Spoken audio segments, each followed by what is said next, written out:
Dnes navštívime zoo, kde sa oboznámime s fascinujúcimi zvieratami a získame neuveriteľné fakty o nich. Pripravení? Začíname hravou opicou a kopuavou. Viete, že kapucíny sú extrémne inteligentné? Používajú kamene na rozbíjanie orechov. Ďalej je tu silná ťava.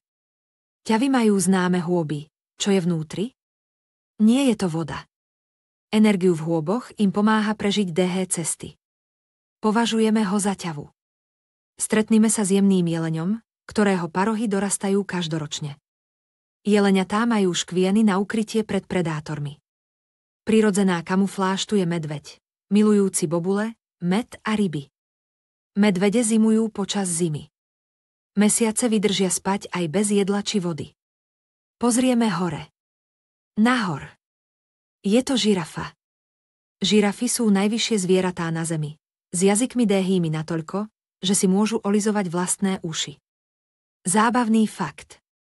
Škvóny sú jedinečné. Žirafy majú jedinečné vzory na tele. Pozdravte rozkošnú pandu. Pandy trávia takmer celý deň konzumáciou bambusu, približne 12 hodín denne. Zábavný fakt. Novorodené pandy sú ružové, potom získajú čierno-bielu sôsť. Nie je to úžasné? Prichádza pruhovaná superhviezda, tiger. Vedeli ste, že tigre výborne plávajú a majú radi vodu? Pruhy každého tigra sú unikátne ako otlačky pôstov. Žiadne dva tigre nemajú rovnaké pruhy. Nasleduje slon. Slony ovládajú choboty na pitie, stravovanie a dokonca spôchovanie. Zaujímavosť. Slony majú vynikajúcu pamäť na dlhé roky. Nezabúdajú na priateľov. A v neposlednom rade kráľ džungle, lev.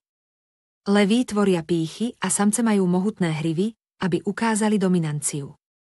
Vedeli ste, že levý rev dosiahne 5 kilometrov? Predstavte si ten rev. Na rozlúčku. Wow. Dnes sme stretli toľko úžasných zvierat v zoo. Od veselých opíc po zúrivé leví, každé zviera výnimočné. Ktoré z týchto zvierat si najviac obľúbil? Nezabudnite lajknúť.